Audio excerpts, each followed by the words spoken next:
Bonjour Marion Van Rettergem. Bonjour. Vous êtes grand reporter à Vanity Fair et vous avez publié une biographie d'Angela Merkel, l'OVNI politique aux éditions Les Arènes. Alors c'est un portrait biographique de la chancelière allemande. Vous l'avez publié à l'aube de son 4e mandat. Elle vient d'être réélue à l'heure où on enregistre cet entretien. Vous retracez son parcours politique qui est finalement assez incroyable. Et en vous lisant, on comprend l'européenne que c'est, l'allemande que c'est. Et cette trajectoire qui correspond au renouveau de l'Allemagne, au retour de l'Allemagne sur le devant de la scène européenne, à la fois en termes économiques, mais bien entendu pas seulement. Alors, première question, c'est vrai que si on fait un petit bilan des 3 premiers mandats d'Angela Merkel, on a l'impression qu'il n'y a pas vraiment de mesures symboliques, il n'y a pas vraiment de marqueurs de ces 3 premiers mandats.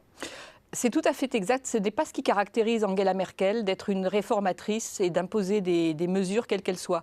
C'est quelqu'un qui est arrivé au moment où l'Allemagne commençait à aller mieux, grâce à son prédécesseur social-démocrate Gerhard Schröder, qui paradoxalement avait fait des mesures plutôt de droite, les mesures Hartz IV, qui ont relancé l'Allemagne. Elle a prolongé ces mesures et fait en sorte que le chômage diminue quasiment de 10% à 5% au prix de la précarité, au prix de zones d'ombre, etc. Mais elle n'est pas responsable du fait que l'Allemagne va bien, si je puis dire. L'Allemagne va bien un peu malgré Merkel.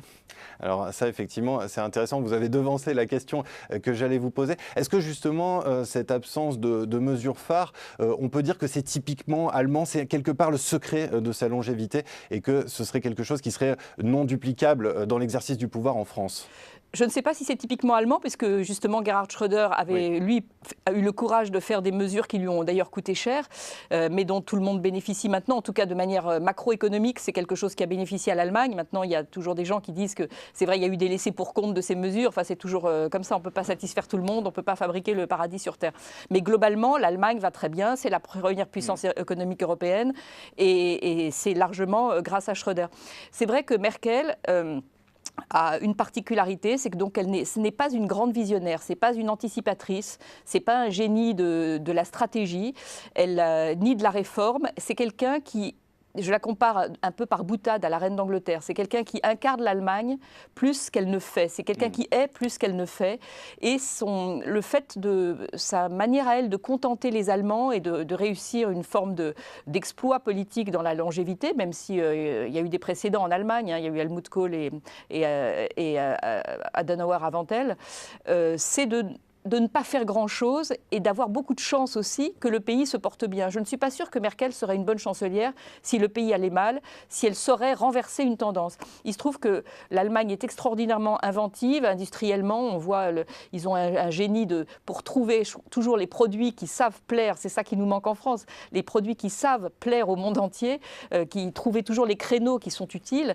Et donc, c'est un pays qui fonctionne aussi beaucoup par lui-même, qui fonctionne aussi de manière très différente de la France, c'est-à-dire c'est un État fédéral où le pouvoir des Länder est extrêmement fort. La chancelière n'a absolument rien à voir avec le président de la République, président de la 5e République en France.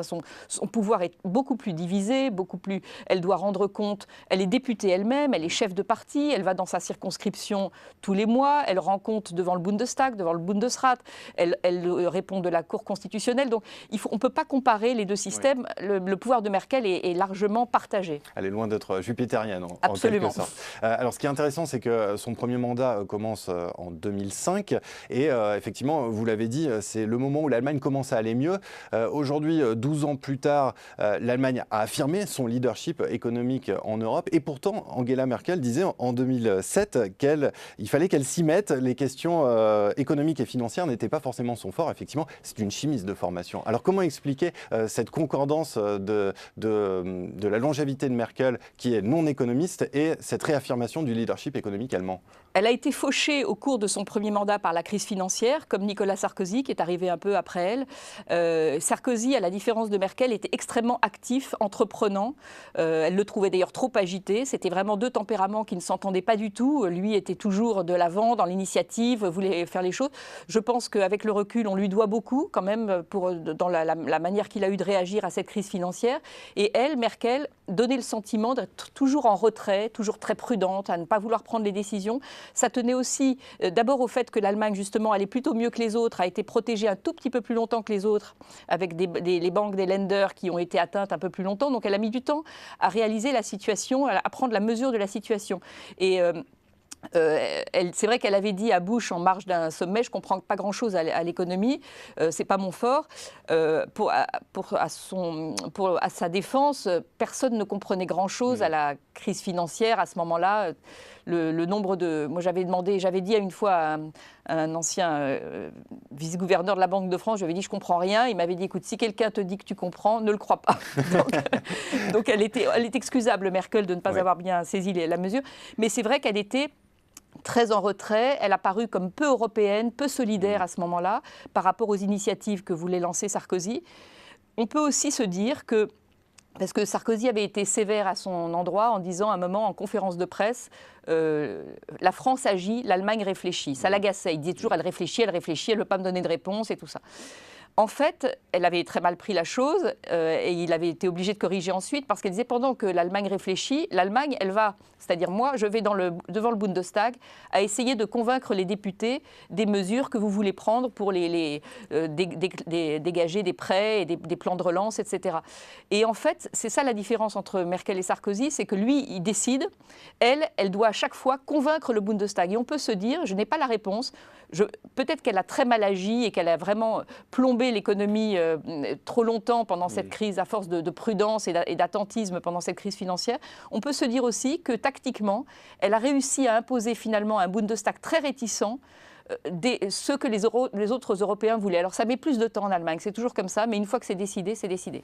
C'est intéressant d'ailleurs, vous racontez que pendant son enfance, Angela Merkel, quand il fallait sauter du plongeoir, attendait toujours le dernier moment. On y est un petit peu finalement, hein, si on doit faire un lien avec ses traits de personnalité. Oui, c'est vraiment la prudence, et je pense que le fait que ce soit une mathématicienne, ça aussi c'est une espèce de, comment dire, une race politique qu'on connaît peu en France. Nous on a des avocats, des énarques, des beaux parleurs et des gens qui se gorgent de mots. Elle, c'est une mathématicienne et je pense que c'est fondamental pour comprendre sa manière d'être au pouvoir.